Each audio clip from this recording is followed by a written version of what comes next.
Meet Episode 1. So we're a venture capital firm. We invest in early stage software driven businesses in the UK, and we're trying to be a bit different as a VC firm.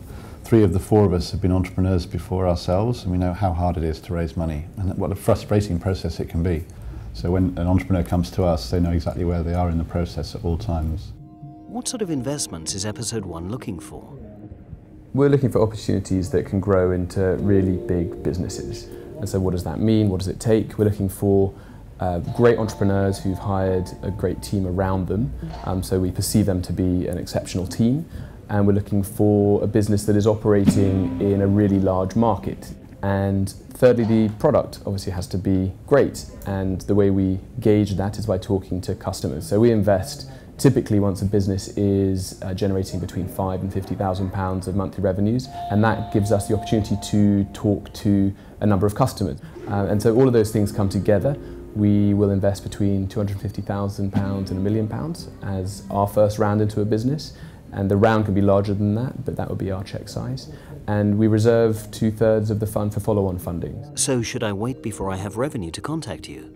No, we believe in the concept of joining lines and not dots, which is why we like to engage with entrepreneurs very early on. We like to follow the journey of the business as the business grows. If the business is not right for us, we still like to give them guidance and advice. What does your process look like for an entrepreneur?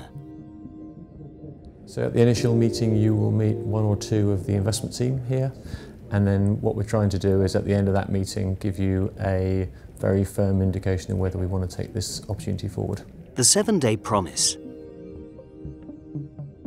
So after that initial meeting with one of the team, we undertake to get back to you within 7 days of that initial meeting and say, if we do want to take the thing forward, we will get our other colleagues to come, and once that second meeting's happened, then we'll ask you for more detailed information around the forecast of the business and your longer term strategy. And at the end of that meeting, then we should be able to proceed pretty quickly towards a term sheet. What next? So once the term sheet is signed, we like to come and visit your office to see how the team is structured and the real work is done. We also like to speak to the suppliers or the customers to understand what's the real magic in the product that you're building and how it's making their life simpler. And I think the proof is in the pudding. So if a customer vouches for your product, there could be nothing better than that. The term sheet. So the term sheet is the most important document that an entrepreneur signs, which is why we make it very simple and plain vanilla. Standard C terms which we have adopted. The key things to keep in mind when signing a term sheet are the valuation and the amount being raised. They should raise enough money which will last them for 18 months, roughly 12 months to build the product proposition further, and another 6 months to fundraise. Term sheets agreed. What then? So after the term sheet's signed, we go into the deepest part of our due diligence, which means talking to the rest of your customers, sometimes all of them, depending on how many you have.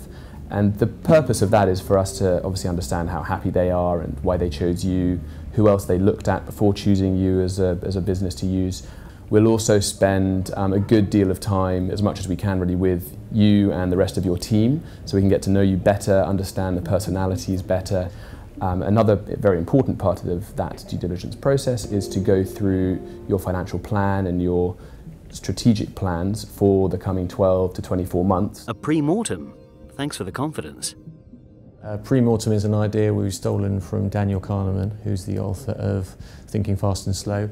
And the idea is that we look forward 12 months and assume that the business has not performed as well as we all hope it will do, and try and identify the factors that will influence the success or the failure of the business, and then see if we can design strategies or tactics around each of those potential blocks to success so that we can avoid them in that 6 to 9 month period post-investment.